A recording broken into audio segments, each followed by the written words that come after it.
Sciatica. Ano po nangyari sa atin before? Paano nyo naramdaman yung sciatica? Mayroon po ba kayong mga sentlang sa motor, tula sa bahay, ganun? Paano mo naramdaman yan? Kailan pa? Pag matagal ako nakatayo. Pag matagal ka nakatayo sumasakit sa trabaho mo, saan nagsisimula? Sa binte o sa legs? Ay sa sa balakang agad? Yan, mas mahirap yan, sciatica. Pero kung nanggaling dito, umaakyat, mas madali yun. Pero pag dito, mas mabusisi. Wala kayong dulas, wala kayong opera before. Nanganak lang. Opo. Ay, hindi, basta sabihin ko lang kasi baka may bago kong tayo. I-squeeze ko, nagdugo ulit yung tayo. Yung kailangan sabihin lang natin yun. Okay? Kung wala naman, wala kayong opera, di mas maganda. Kasi yun ang pagbabasihan ko ng ipupul kayo eh. Okay? Pagka sciatica o lower back pain, ano yan? Parang reset ang katumbas niyan. Itong side lang na ito, napapinong. Yes, yan po talaga. Ganun po ang sciatica. Single side. Either to the left or to the right. Pero ang mahalaga, walang opera, kumbaga, mas makakarati natin ng todo-todo. Yan, straight lang.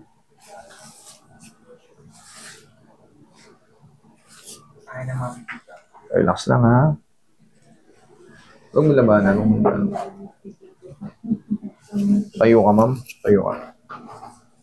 Sige. Shoot. Yan. Okay, relax lang. Okay, higa kang patagilid. Ubarin mo muna yung shoes mo. Yan, higa kang patagilid. Ano yung mas masakit? Kanan, kaliwa? Hindi, sa balakang. Ay, dito meron pala rito? Oo, meron. Okay, nakalimutan ko. Sira yung oblique. Oblique ang tawag dyan. Ano ba nangyari doon? Natukod mo? Bubutis ako sa... Okay. Sige. Huwag mo itukod. Diyan lang. Yan, yan. Nasira yung oblique ni ma'am.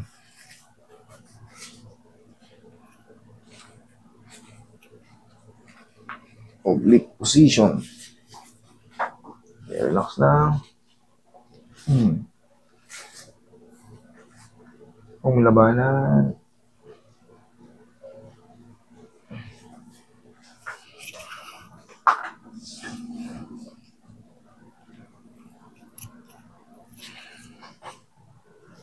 Kung labanan, yan.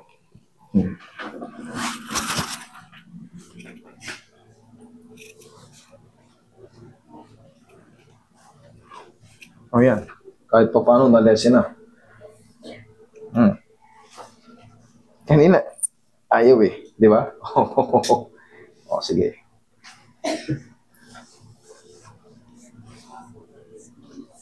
Tendinitis yan, nagsisimula lang yan sa sobrang pagod, tapos na araw-araw. Kumbaga, may ninaramdam ka na, pero siyempre, ganun ang daily routine mo, no choice ka, talagang gagawin at gagawin mo. Pero siyempre, pagka alam mo ng ngawit, magpahid-pahid na kayo. Kung wala kayong mga hindi nyo pa napapahilot, sarili nyo, hilutin nyo na muna pag dun sa trabaho. Kasi mauuwi yan sa parang pilay na kayo hanggang sa malimitahan na yung sakit. Siyempre, kailangan mindset ba? Pag nararamdaman nyo na yung mga sakit-sakit sa mga karne-karne nyo, sa joint-joint nyo, yan, simulan nyo ng haplos-hapluhin. Ng sariling haplos lang ng pagmamahal. Pero kung may malapit kayong kapitbahay na naghihilot, kahit pa paano, palambing nyo, huwag nyo nakamong diinan. Ganyan lang, oh. Soft touch lang. Kasi baka mamaya, imbis na, okay, mapuruhan ka naman, pasak-pasak ka naman. Huwag mong tigasan. Oh. Kanina, yung konti na yan, pag napahinga, dire-diretso na. Ang mahalaga, hindi nasira yung oblique mo. Kasi hindi pwedeng hindi mo maiganon yan. Paano ka makahingi ng pera? Lalaglag. Pag humingi ka katagilid, lalaglag. Kaya lang nakalapat. Okay. Higa kang patagilid. Yan, sige, higa kang patagilid. Puso ka rito, ma'am, konti. Yan. tupi mo tong, yan, ganyan.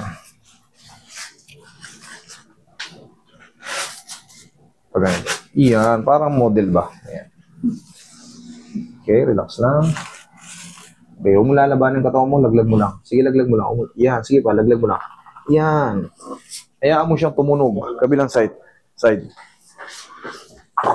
Hayaan mo siya. Huwag mo kong kukontrahin. Kasi masasaktan ka lang. Pero siyempre, hindi ko naman bibirahin ng nakatigas yung katawan mo. Kailangan talaga. Ibigay nyo lang. Sige, lambutan mo lang. Yan. Lambutan mo lang. Huwag mo labanan. Yun. Ayan, tinitigas mo eh. Naglalaban tayo, dapa. Hindi kayo mapipilay niyan, maniwala kayo sa akin. Mapipilay kayo lalo niya pag tinitigasan mo. Pero pag ibinigay mo lang yan, tapos. Sabagay, hindi naman kayo masisisi pag first time nyo yung ganito. Pero siyempre, makinig kayo sa therapist kasi mas alam ko yung kalalabasan. Pag tinitigasan nyo yung katawan nyo, maaaring ma-rupture yung mga ligaments nyo dyan. Okay, lambutan mo lang katawan, ma'am. Okay, lambutan mo lang. Likas na matigas tong likod ni ma'am eh. Okay, lambutan mo lang. Yeah.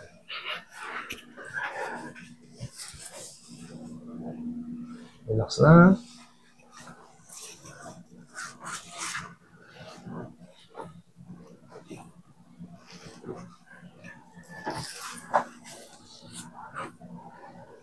Okay, relax lang.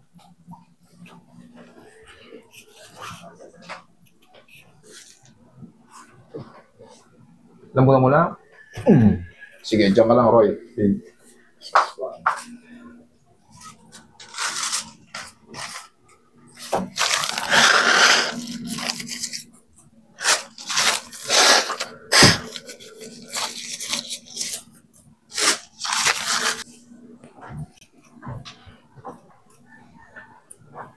Ito yung mas nangawit, di ba?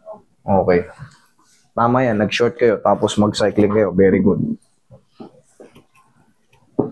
Huwag kayo magli-leggings na hapit, pantalon na jeans, tapos lower back ang kaso nyo. Kasi maraming pagkakataon, pag lower back, gumaganyan, no? Kagaya nitong kay ma'am. Masikip na stocking. Masikip na stocking. Ano bang, saan ba to si ma'am? Saan ka ba nagtatrabaho, madam? Ano bang, oo.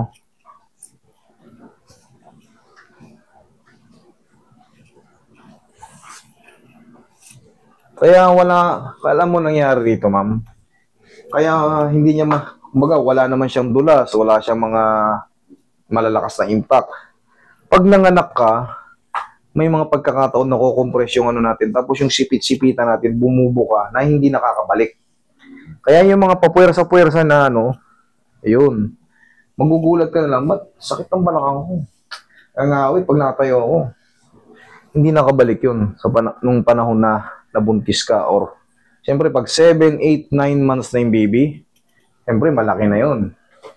Ilang buwan kang nakaganon, no? Yun, pagka ganon. Pero madali lang naman yan, na i-reset naman yan. Pero siyempre, kailangan yung marunong ang magre-reset kasi delikado rin tong ganito.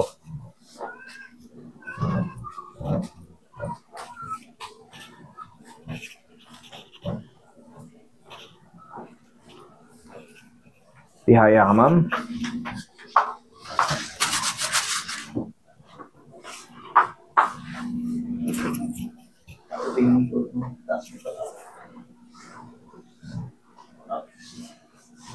Sige, yeah, relax lang ha. Pag sinabi kong inhale, exhale, yun lang.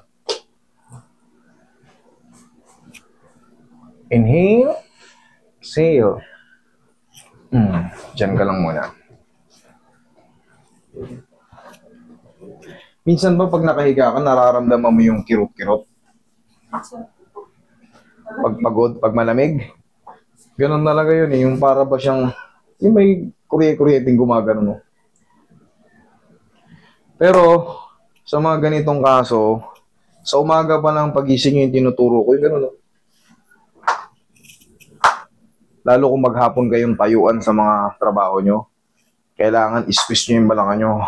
Kasi, yung mga disc natin na nakokompress, habang nakatayo tayo, lalo pa makokompress yan. Pero anong sagot dyan? I-release. Kagaya naramdaman mo kanina, yun ang releasing nun. Pero siyempre, pag ginaganyan kayo, huwag niyong tigasan.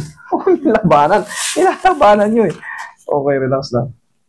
Maaring ma-rupture yung mga ligaments nyo pagka tinitigasan nyo.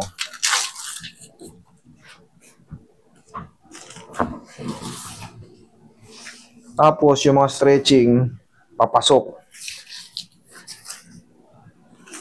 1, 2, 3. Ganun lang kabilis. Kung sakaling wala kang ginagawa, kahit pa paano stretch mo siya. Pwede rin naman na nakaupo. Kasi yung parang mabibinat yung sa muscle mo sa puwet.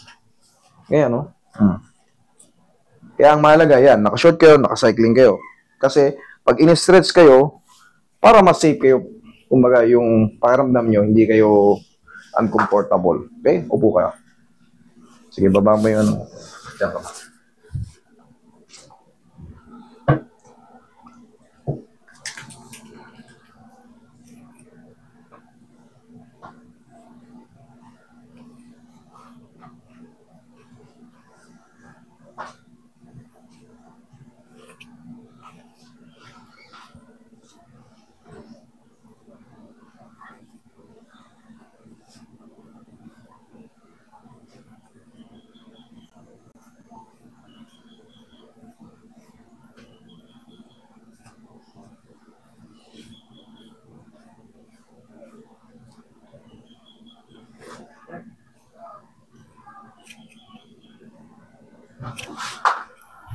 Tayo ka, ma'am.